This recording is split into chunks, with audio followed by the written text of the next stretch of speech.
Adopté par l'Union européenne en septembre 2017, le plan d'investissement extérieur est doté d'une cagnotte de 4,1 milliards d'euros fournie par le Fonds européen pour le développement durable. Il vise à contribuer à la réalisation des objectifs de développement durable ODD en favorisant la croissance inclusive et la création d'emplois d'une part et en apportant des réponses à la cruciale problématique de la migration irrégulière d'autre part. Le plan d'investissement extérieur de l'Union européenne fournit par ailleurs une assistance technique à la préparation des projets d'investissement et mène divers types d'actions pour contribuer à lever les freins à l'investissement privé, notamment l'octroi des crédits lents aux petites entreprises. Depuis son lancement, ce plan a été implémenté dans plusieurs pays, dont le Maroc et la Tunisie. Les petites et moyennes entreprises du Sénégal pourront également désormais en bénéficier, notamment celles qui, selon l'Union européenne, évoluent sur les créneaux difficilement accessibles pour le secteur privé, mais primordiaux pour le développement durable. Les secteurs retenus sont ceux des énergies renouvelables, de l'industrie agroalimentaire et des infrastructures urbaines.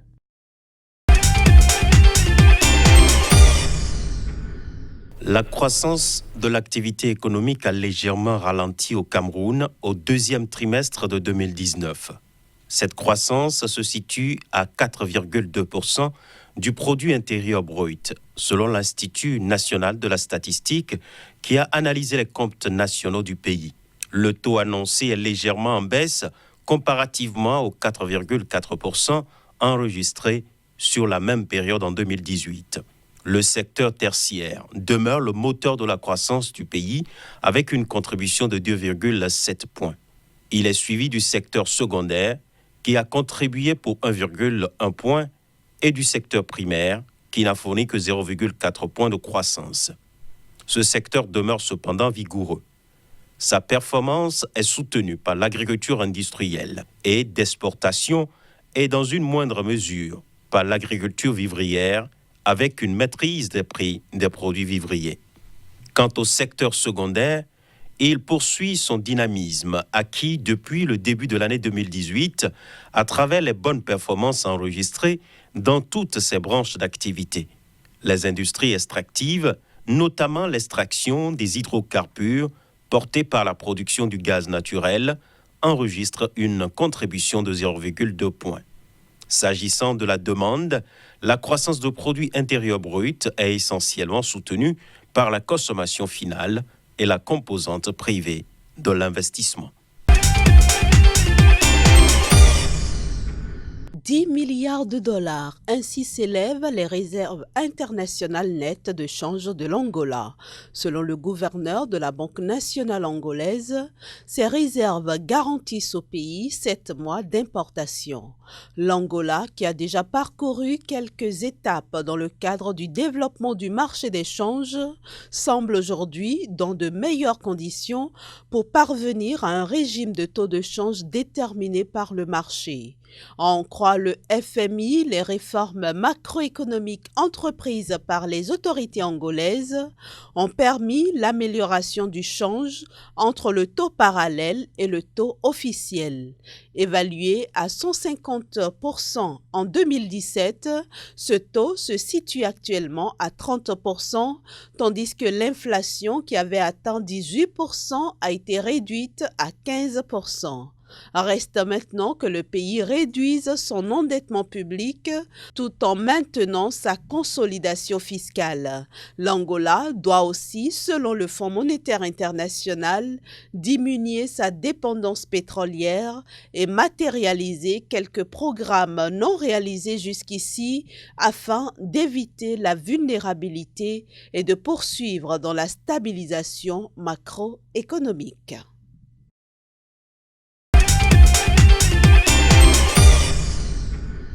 208 milliards de dollars. Ainsi s'élève désormais le capital général de la Banque africaine de développement.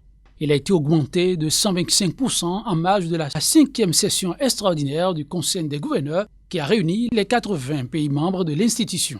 Destiné à financer les objectifs de développement du continent, ce nouveau capital général est validé à 10 ans de l'échéance des objectifs de développement durable fixés à 2030. Une échéance que l'Afrique ne peut se permettre de rater, selon le président de la BAD. Et c'est ce qui justifie d'ailleurs le timing de la 7e opération d'augmentation du capital de l'institution. Un capital qui passe donc de 93 milliards de dollars à 208 milliards de dollars. Il s'agit de la plus importante augmentation de capital de toute l'histoire de la Banque africaine de développement.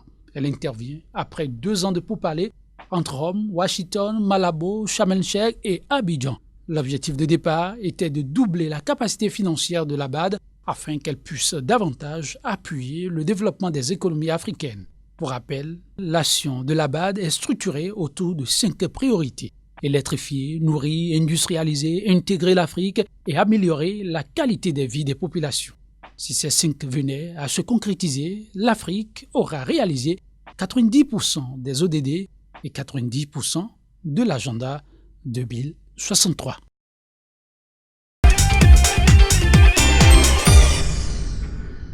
La première édition du projet Circuit touristique a permis aux participants non seulement de découvrir Atiémé, mais aussi d'échanger sur les opportunités d'affaires qu'ils pourraient saisir. Entre autres thématiques abordées pour la circonstance, la crypto-monnaie. La crypto-monnaie, c'est une monnaie virtuelle qui est basée sur Internet.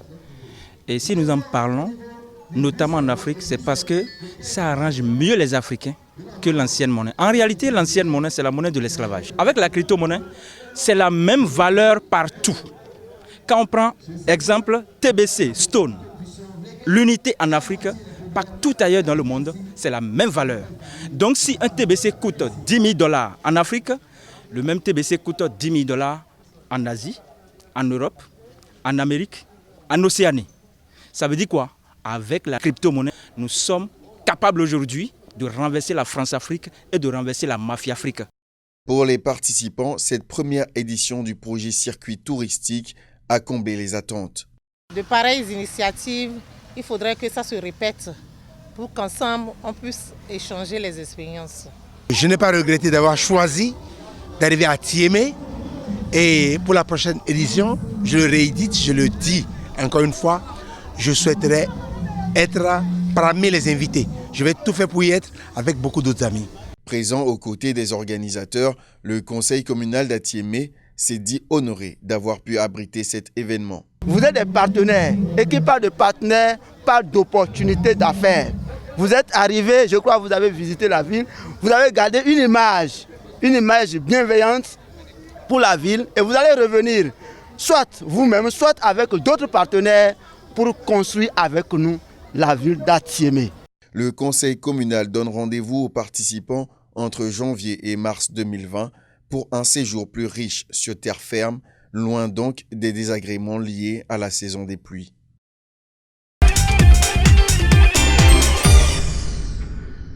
Avec un total de 155 435 tonnes de bananes exportées entre janvier et septembre 2019, les producteurs du Cameroun ont fait moins qu'en 2018.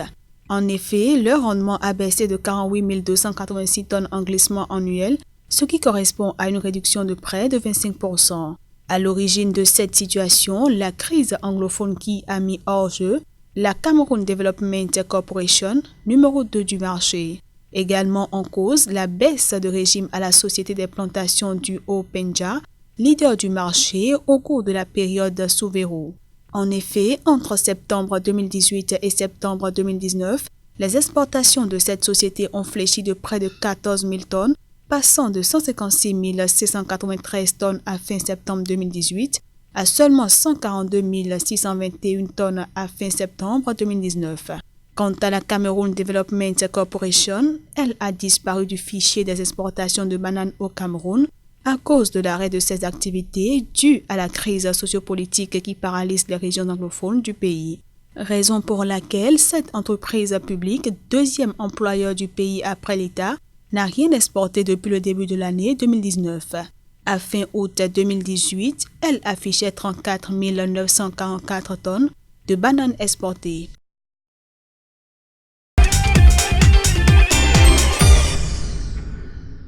Évaluée à 15 milliards francs CFA, soit 25,3 millions de dollars, la phase pilote du redémarrage du projet Soja est lancée dans les régions du nord-ouest de Côte d'Ivoire. Au total, 1600 hectares de terres sont concernés, dont 800 hectares dans la région de Bafin et 800 hectares dans la région de Kabadougou.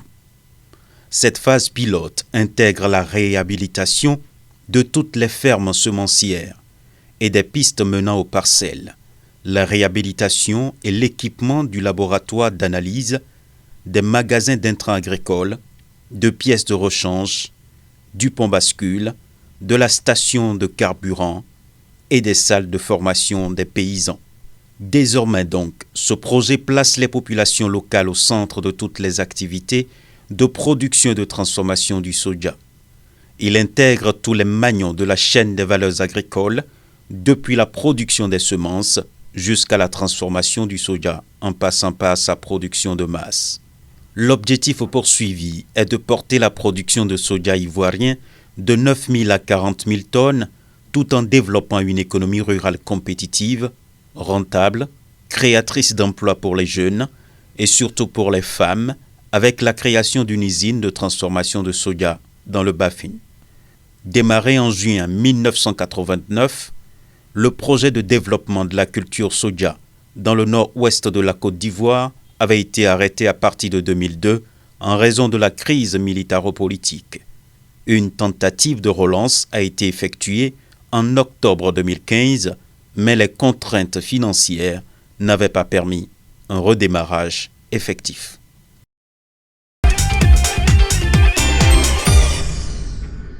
Les 21 pays du marché commun pour le développement de l'Afrique orientale et australe, COMESA, pourront désormais mieux résister aux catastrophes liées au changement climatique.